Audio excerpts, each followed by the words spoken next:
하나님 말씀 느헤미야 6장 15절에서 7장 4절까지입니다. 오늘 나에게 주신 하나님의 말씀입니다. 우리 함께 고백드리겠습니다. 성벽 역사가 52일 만인 엘룰월 25일에 끝남에 우리의 모든 대적과 주위에 있는 이방 족속들이 이를 듣고 다 두려워하여 크게 낙담하였으니 그들이 우리 하나님께서 이 역사를 이루신 것을 알미니라. 또한 그때 유다 귀족들이 여러 번 도비아에게 편지하였고 도비아의 편지도 그들에게 이르렀으니 도비아는 아라의 아들 스가냐의 사위가 되었고 도비아의 아들 여호나난도 베레가의 아들 무슬람의 딸을 아내로 맞이하였으므로 유다에서 그와 동맹한 자가 많음이라. 그들이 도비아의 선행을 내 앞에 말하고 또 내 말도 그에게 전하매 도비아가 내게 편지하여 나를 두렵게 하고자 하였느니라. 성벽이 건축됨에 문짝을 달고 문지기와 노래하는 자들과 레위 사람들을 세운 후에 내 아우 하나니와 영문에 관한 하나냐가 함께 예루살렘을 다스리게 하였는데 하나냐는 충성스러운 사람이요 하나님을 경외함이 무리 중에서 뛰어난 자라. 내가 그들에게 이르기를 해가 높이 뜨기 전에는 예루살렘 성문을 열지 말고 아직 파수할 때 곧 문을 닫고 빗장을 지르며 또 예루살렘 주민이 각각 자기가 지키는 곳에서 파수하되 자기 집 맞은편을 지키게 하라 하였노니 그 성읍은 광대하고 그 주민은 적으며 가옥은 미처 건축하지 못하였습니다. 아멘. 예수님의 은혜와 사랑이 성도님의 삶과 자녀들 위해 충만하기를 주의 이름으로 축복합니다. 아멘. 하나님의 역사는 막을 사람이 없습니다. 하나님의 역사는 반드시 이루어집니다. 어떠한 방해와 어떠한 시기, 어떠한 모략, 어떠한 위협에도 하나님의 역사는 하나님이 반드시 이루어갈 줄로 믿습니다. 오늘 본문이 그 말씀을 우리에게 하고 있는 것입니다. 오늘 본문 15절입니다. 성벽 역사가 52일 만인 엘룰월 25일에 끝남에.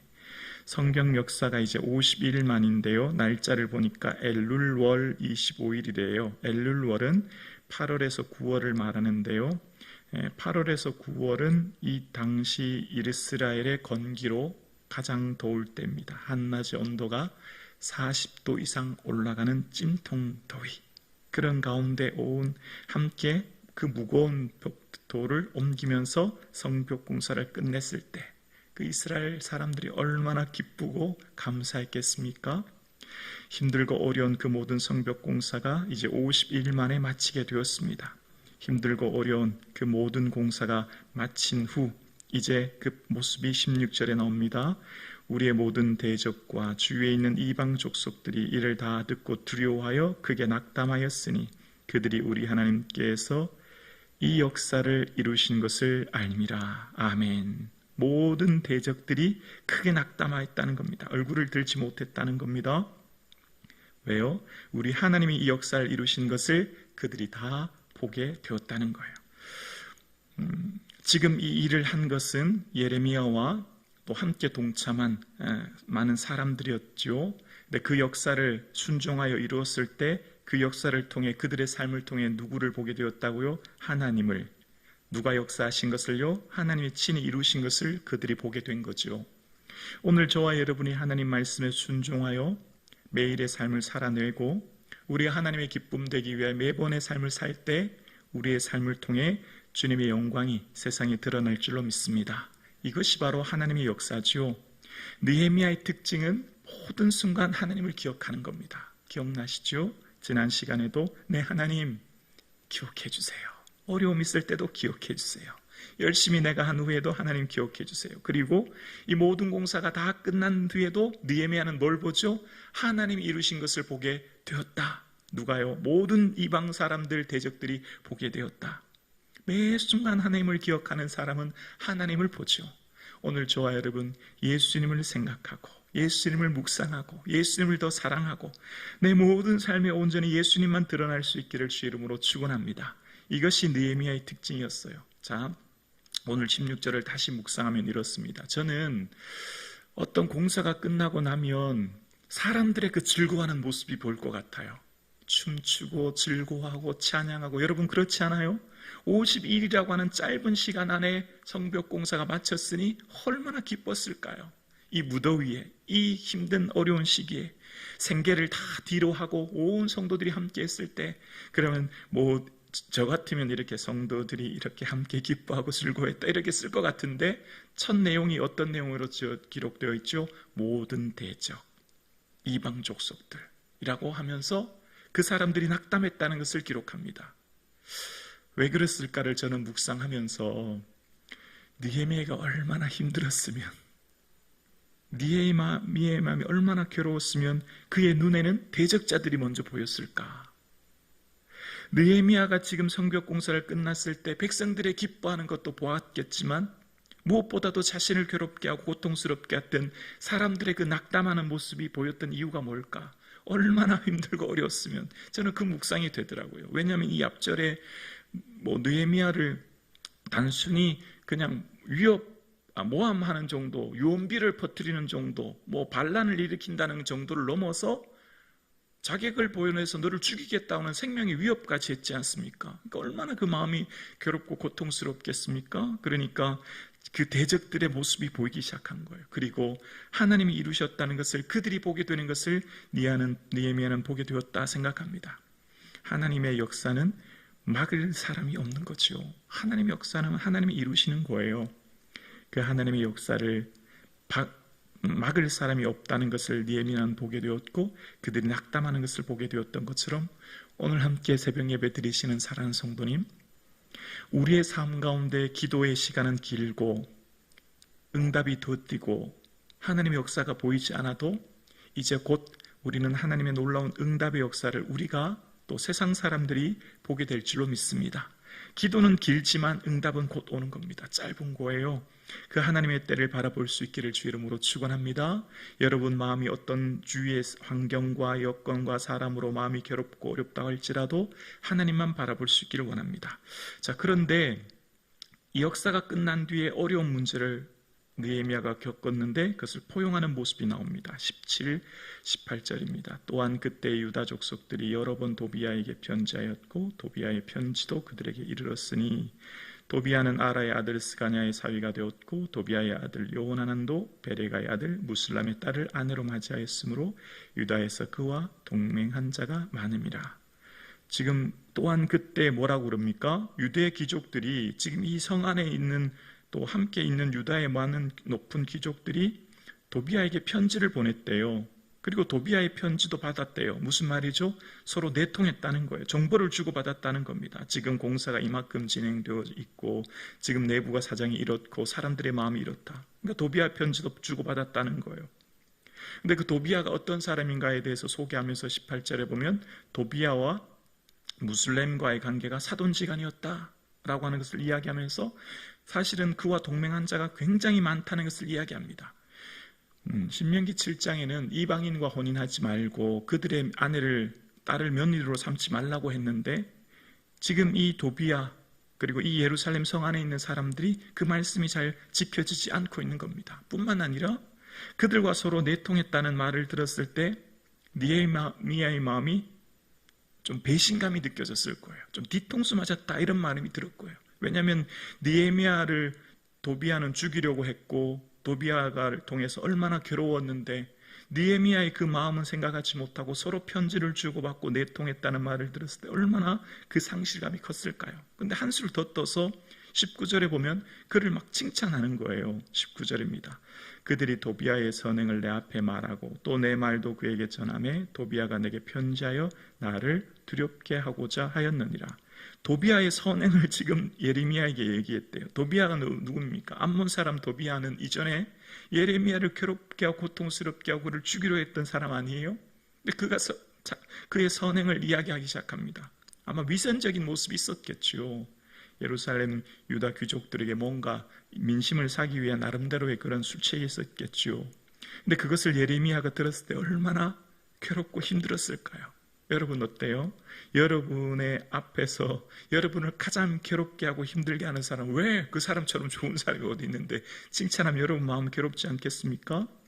지금 느헤미야는 성벽공사가 끝났는데 자기를 가장 고통스럽게 했던 사람들과 사람들이 내통했고 또 그와 동맹해서 그와 많은 여러 가지 이득을 취했는 사람들이 있었을 뿐만 아니라 그를 향해서 막 칭찬하는 말이 들려요. 그리고 그 편지에 나를 두렵게 했다는 19절 후반절의 말을 보아서 아마 도비야가 그런 겁박을 했는 것 같아요. 너 총독이지만 내가 힘 한번 쓰면 내가 여기 나를 따르는 내 사람들이 많다. 너 함부로 하면 내가 너를 몰아낼 수도 있어. 아마 이런 위협을 하지 않았을까 생각합니다.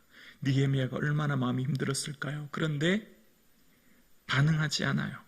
거기에 대해서 반응하지 않고 오히려 그냥 이런 모습에 대해서 전혀 어쩌면 무시하는 모습을 보이고 한 단계 더 나아가서 그냥 내 할 일을 하는 느헤미야의 모습을 보입니다. 7장 1절에 보면 성벽이 건축됨에 문짝을 달고 문지기와 노래하는 자들과 레위 사람들을 세운 후에 이제 성벽을 지킬 그 다음 일을 하는 거예요. 도비야가 아무리 무슨 얘기를 하고 아무리 또다시 나를 괴롭게 해도 나는 그냥 내 일 하는 거예요. 나는 그냥 내가 해야 될 그 다음 성벽 지켜야 될 하는 겁니다. 여러분, 우리가 걸어가는 길에 어떤 어려움, 어떤 환경, 어떤 여러 가지 사람들에 들리는 이야기가 있어도 주님만 바라보고 사명 붙들고 나갈 수 있기를 주의 이름으로 축원합니다. 너무 힘들고 어려운 이 세상의 사람들로 일희일비하지 않고 사람들의 말로 내 마음 넘어지지 않고 흔들리지 않고 내가 해야 될 내 일을 묵묵히 할 수 있는 믿음이 저와 여러분 가운데 있기를 주의 이름으로 축원합니다. 그 다음 건축된 뒤에 노래하는 사람, 레위 사람들, 문지기를 세우고 이제 본격적인 해야 될 일을 하게 되는데요. 노래하는 사람과 레위 사람들 어떤 특징적인 모습은 그 다음이 어떤 예배의 모습이 드러나는 것을 보게 되어집니다. 하나님을 높이고 찬양하며 이제 레위 사람들을 성벽에 세우면서 그 다음 2절에 보면 내 아우 하나니와 영문가는 하나냐가 함께 예루살렘을 다스리게 하였는데 하나냐는 충성스러운 사람이요 하나님을 경외함이 무리 중에 뛰어난 자라.